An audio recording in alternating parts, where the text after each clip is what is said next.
Y don Juan Pablo, bueno, pues usted con esa seriedad que tiene y le caracteriza, ¿qué le parece?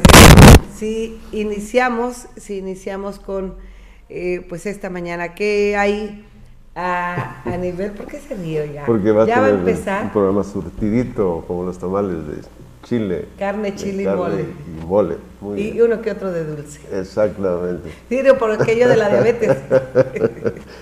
Y bueno, pues platicando, bueno, esta semana las pláticas de café, las opiniones estuvieron en torno a la popularidad de nuestro presidente de la República, Enrique Peña Nieto, quien pues ya tenía muchos puntos abajo y pues finalmente mejor se fue a China.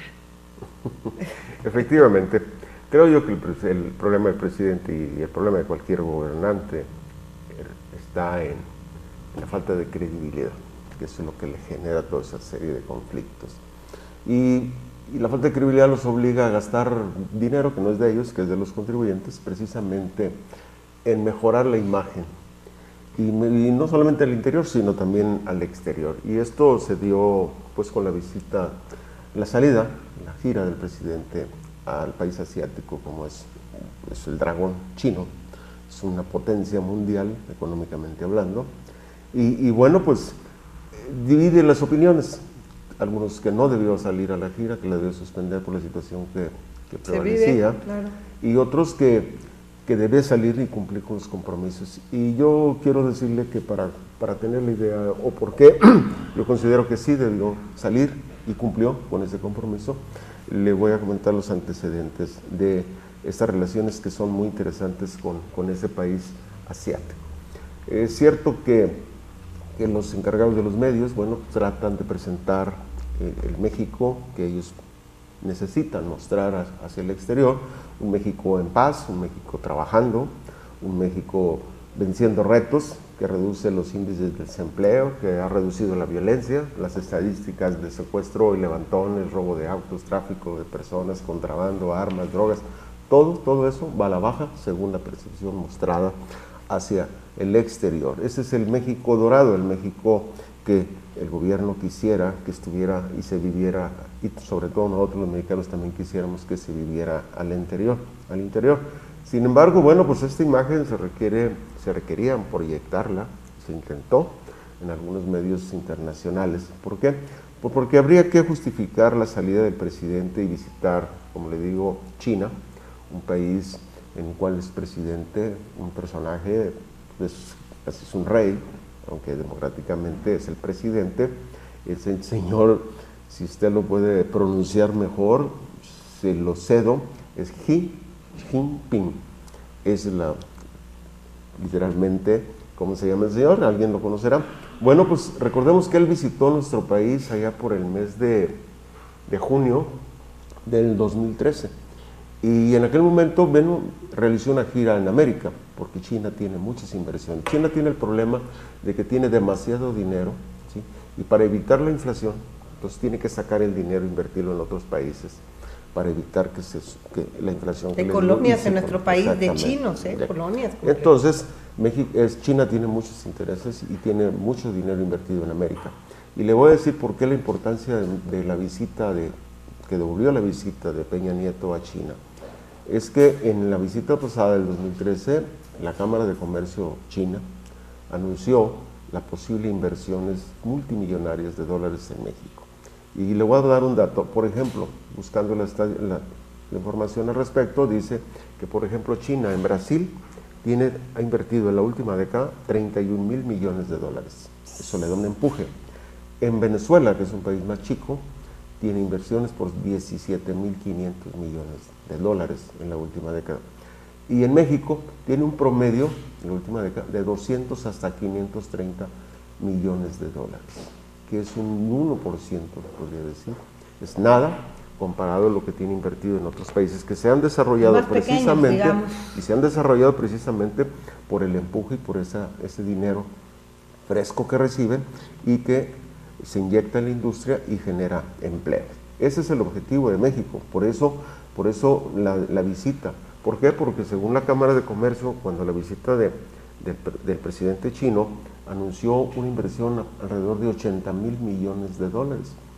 Ellos tienen contemplado invertir en México, en la industria petrolera, por ejemplo, hacer un acueducto en Los Ramones, Nuevo León.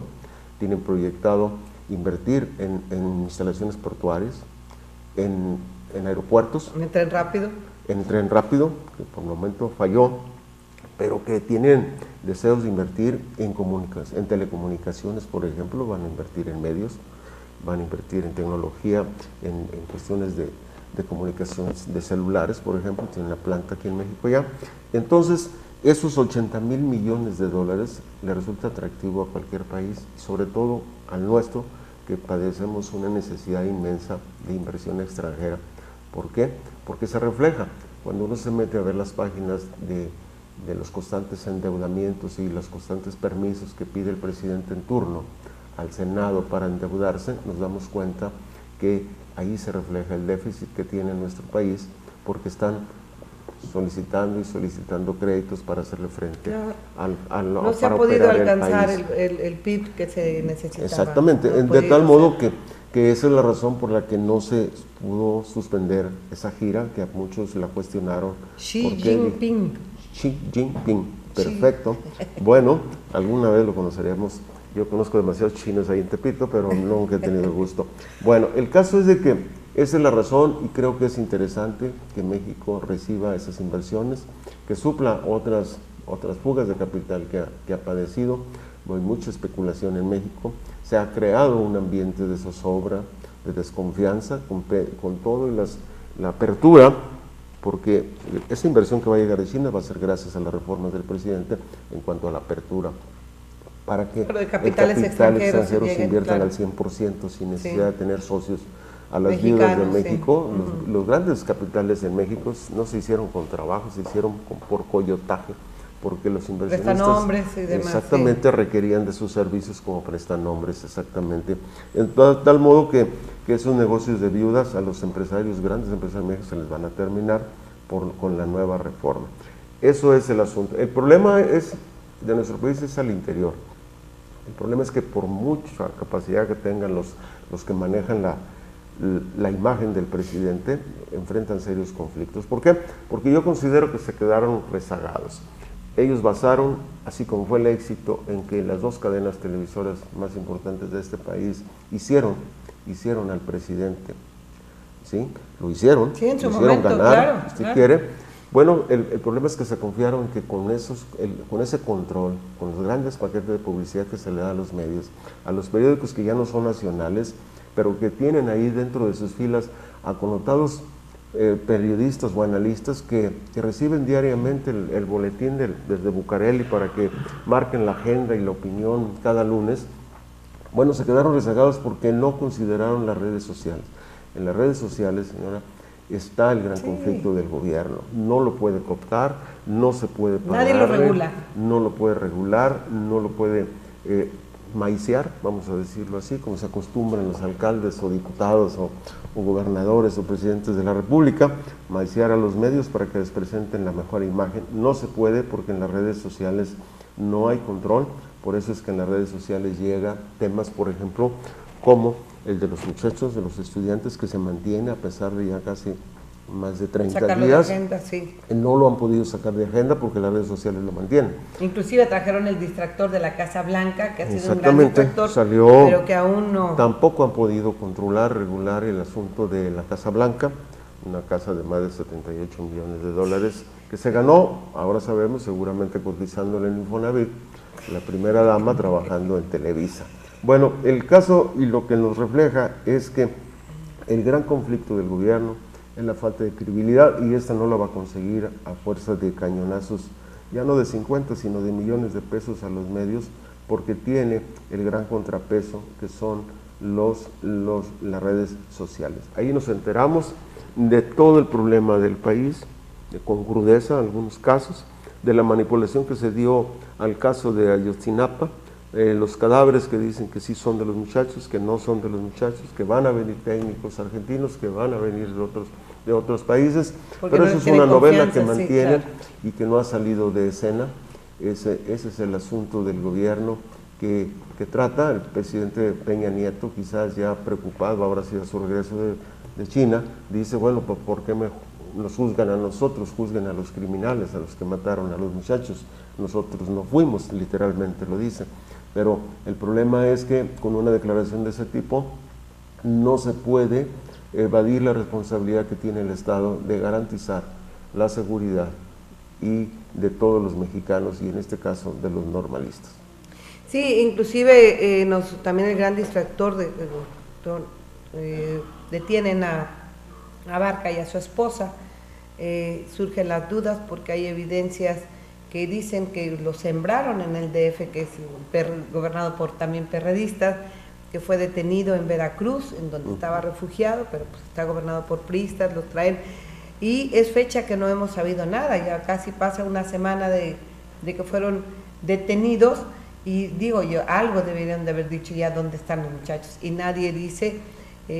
Por cierto, lo cierto es que nadie le creyó al procurador, o no quieren creerle la verdad cruda o la mentira cruda que dijo de que todo lo que les habían hecho, porque bueno, pues vimos a los muchachos narrar con tal crudeza, con tal frialdad, qué hicimos, después los rompimos, después los tiramos, que pareciera un guión de telenovela. A final de cuentas, todo lo que dice la ley, que nadie puede declarar en su contra, de tal modo que ellos sueltan la imaginación, narran o describen lo que les dijeron que hicieran. Claro. Pero volvemos al asunto de fondo, en la falta de credibilidad del gobierno. Ese es el gran problema del gobernante, no solamente del presidente Peña, es el gran problema. La falta de credibilidad tiene metido en problemas, en serios problemas, a más de un gobernador de los estados y más de uno de los 2.400 alcaldes en este país. 2.500 municipios tenemos. Don Juan Pablo, bueno, vámonos a nivel estatal. ¿Qué tiene de nivel estatal? ¿Qué ha habido? Nada nuevo, que será la nueva ley de protección. Sí, a mí me llegó, me lo hicieron favor de mandar el contador Eugenio Gobea, la nueva ley que, bueno, pues surge en este estado a petición, a solicitud de los mismos medios. Exactamente, creo que entre bromas podríamos decir que lo que hace falta son chalecos antibalas, sí, porque de nada sirve la ley, leyes ya existen, claro. Leyes de protección, ya está más claramente enfocado a los periodistas, pero el problema es lo malo es que no me llegó un chaleco antibalas, ¿verdad? Ahí el problema es que de nada sirve cuando en la política los personajes que son aludidos no son políticos, porque hay que distinguir. Yo he cuestionado en muchos años, a través de los años, a políticos que son respetuosos de la opinión. Que no reclaman, que no pasa nada. Sí. Porque están conscientes de que están tan propensos, están expuestos a ser cuestionados, claro, por gente que no piense como ellos. Pero sin embargo, el problema es que hay delincuentes que se meten a la política, no como José Luis Abarca, sino hay muchos José Luis Abarcas en el país, que son delincuentes natos ya, que se buscan enriquecerse, que se meten como una vía para enriquecerse, ven esa vía fácil de la política y lo van a enfrentar los partidos, obviamente que no todos, pero lo van a enfrentar precisamente en los tiempos que vienen, que es la elección o la designación de algunos candidatos que requieren mucho dinero y que, como le dije alguna vez, el problema de esto que le llamamos narcopolítica es que muchos políticos no se detienen a revisar la procedencia del dinero. La reciben porque la necesitan, ¿sí? Y esa situación la vamos a ver en esta temporada que viene, en esta temporada de elecciones internas, que no tarda. Y por eso es que le decía que muy bien que se haga esa ley de protección a los periodistas, pero también que se trabaje en el asunto de ver que la partidocracia, que los grupos políticos pongan filtros para que los delincuentes no entren en la política y de esa manera evitar que mañana pasado algún periodista sea perseguido. Vámonos a Ciudad Fernández y Río Verde. ¿Qué hay por estos municipios de Dios? Pues aquí en estos municipios, como en todo el estado, los cilindreros llegaron ya.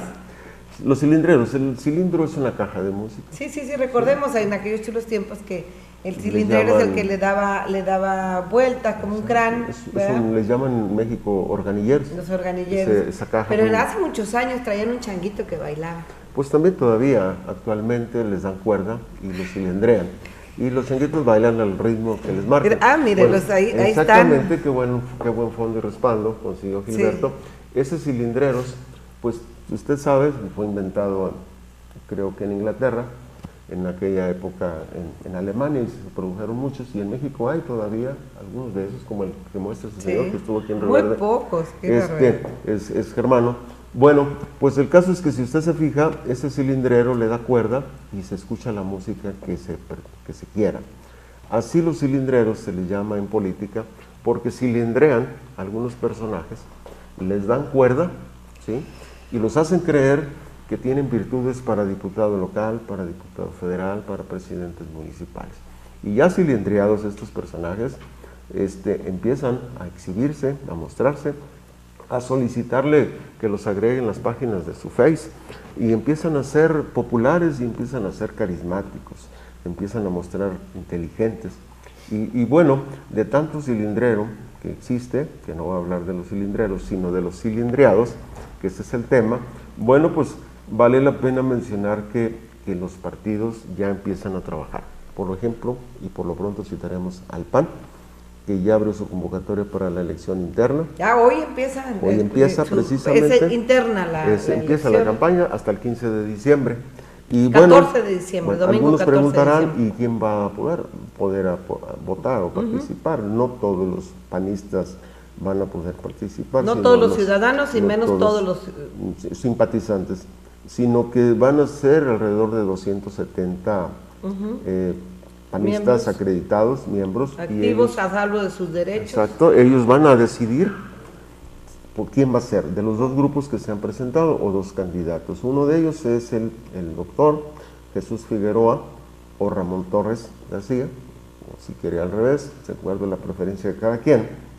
Bueno, pues en el caso del primero, de Jesús Figueroa, como regidora regidora mayoría, lleva como compañera de fórmula a Elizabeth Morán Cuello, y como síndico al licenciado Salvador Álvarez Ramírez.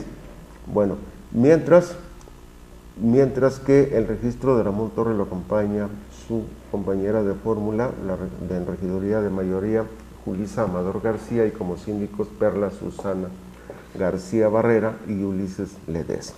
Julisa Amador Nieto es. Amador Nieto, sí. Perfecto. Bueno, estos son los equipos registrados, ¿sí? Tengo entendido que una vez que gane, se elija uno de los dos, el comité estatal determinará y analizará las planillas de regidores con los que pretenden participar estos candidatos. Bueno, esto es en cuanto a las alcaldías. En la diputación local se vislumbra el posible registro de Gloria Olvera, sí, y la maestra Cristina de San Ciro.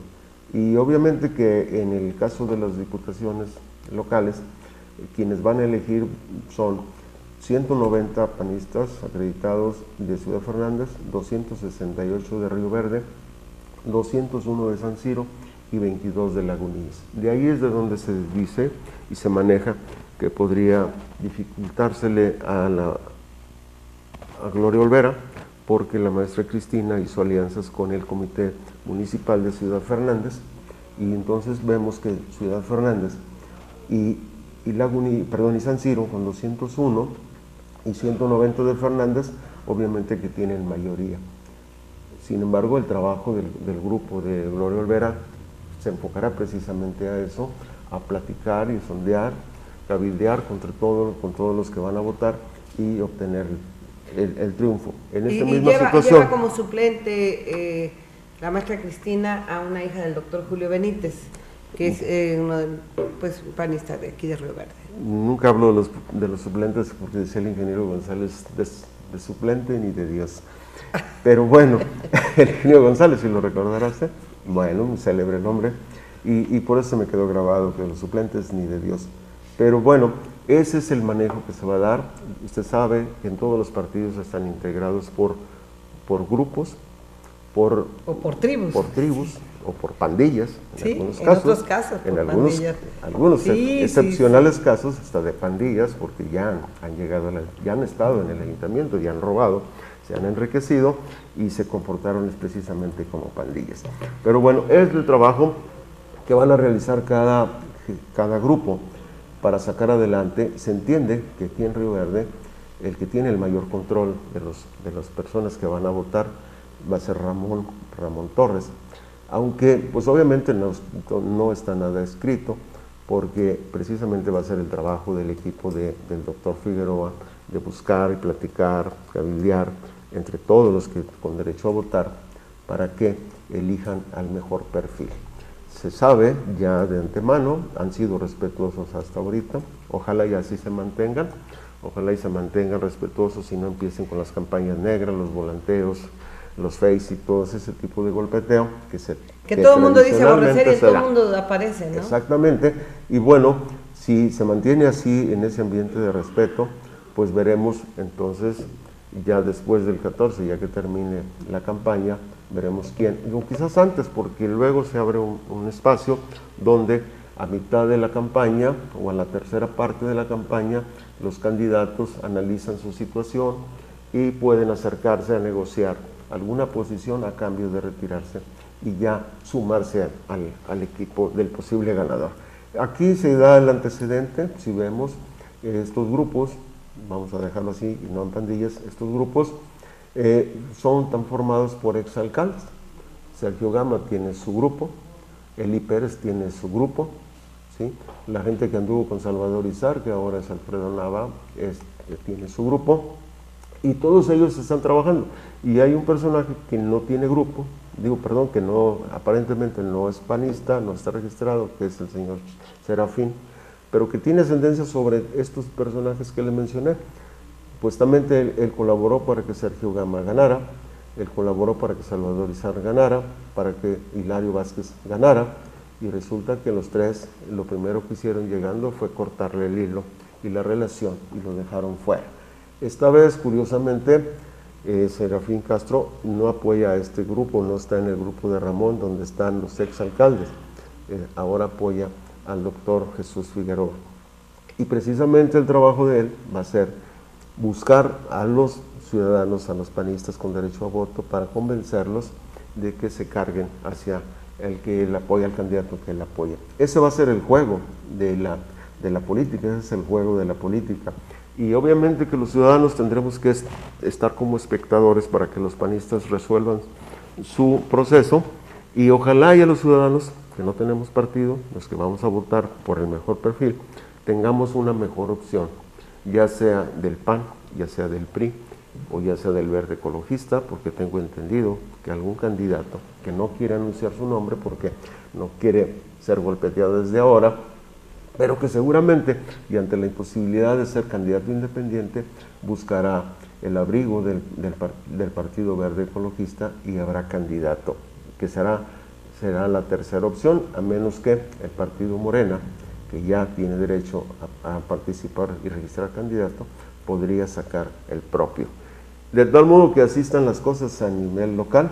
Los cilindreros y los cilindreados, sobre todo los cilindreros, están trabajando y ya traen encuerdados, no precisamente así como el changuito que usted describió, sino porque saben darle vuelta al cilindro, y ya tenemos candidatos a diputado federal como Hilario Vázquez, como Emilio de Jesús Ramírez, José Luis Ugalde, y también otro que se me escapa, Marta Horta, el alcalde en funciones todavía, Alejandro García también lo manejan, los cilindreros lo manejan para diputado federal. De tal modo que así están las cosas, señora. En Ciudad Fernández está ya registrado el señor que fue tesorero en Río Verde, tesorero en Ciudad Fernández, le falta San Ciro, y ahora quiere ser presidente municipal de Ciudad Fernández, que es el contador. Va por la interna también del PAN, Gildardo Moreno. Pero parece que es el más fuerte candidato. Y en el otro lado creo que quieren repetir la hazaña del PENTE, el haber registrado, usted recordará que Rafael Lara se registró por el PT, un partido que no tenía presencia en Ciudad Fernández, pero tomó el estandarte Rafael Lara y ganó y triunfó con el PT. Esa misma hazaña se intenta o se pretende repetir con el doctor Eduardo Ortiz Balbuena, quien será registrado, bueno, hoy será ya dado a conocer como presidente del Partido de Conciencia Popular en Fernández, y se vislumbra posible candidato también a la alcaldía de ese municipio. Señora Ale, por favor, felicite al señor López Banda por esas 15,000 visitas desde el café en relación con el accidente del alumno en los terrenos de la feria. Bueno, a propósito, si usted tiene algo que decirle, reclamarle o felicitarle, hágalo directamente con él. Yo nada más lo invito, y la responsabilidad de lo que dice pues es de cada quien carga sus muertos, ¿verdad, don Juan Pablo? Y hágalo a través de bandalopez-56@hotmail. Repito a usted, bandalopez-56@hotmail. En ese correo recibí hoy, pero lo vamos a ampliar para otro día, sobre el viaje turístico que hizo el señor director de Sazar en Yucatán. Mandaron fotografías donde anda con la esposa. Yo no puedo adelantar que por cuenta del Sazar ni por cuenta de los que pagamos el agua. Y el drenaje. Tendríamos que ver los datos, por eso es que a la persona que me lo envió le pido que más adelante lo vamos a manejar, ese tema de Sazar y el despilfarro y esos viajes turísticos que seguramente están autorizados por el Consejo. A modo. Que se eligió. No, don Juan Pablo, con usted no se puede, no llevamos pero siempre la puntilla. Pues, de mi parte, por hoy muchísimas gracias. Por hoy creo que ya con lo que sigue, con todos los candidatos que va a tener, creo que de carne, chile y mole. Exactamente, yo creo que ya es más que suficiente. Algo de dulce, ya le dije. Toca a ellos decir sus bondades y sus virtudes, que sí las tienen, ¿eh? Yo conozco algunos candidatos que sí tienen virtudes y tienen capacidades. El problema va a ser que los ciudadanos sepamos elegir entre las virtudes y las capacidades de cada uno de los que van a participar y elijamos a mejor alcalde o el mejor diputado local o federal. Un día vi en Tecomán, Colima, una espectacular, y decía, se anunciaban todos los candidatos y decía fulanito de tal, el menos peor. Fíjese cómo estaremos de pobres. Yo vi en la ruta de acá de la sierra que sale uno allá a la piedra inmensa que está ahí en Querétaro, que me fui a pasear, Peña Bernal, un espectacular que decía un señor que se llamaba Robapoco. ¿Robapoco? Exactamente, yo dije, caray, con eso estaría bueno en Río Verde, el candidato. Que robe poco, nada más. Ya está adelantado. Muchas gracias, don Juan. Para servirle, señora. Vamos a mensajes, regresamos con el médico veterinario zootecnista Ramón Torres García.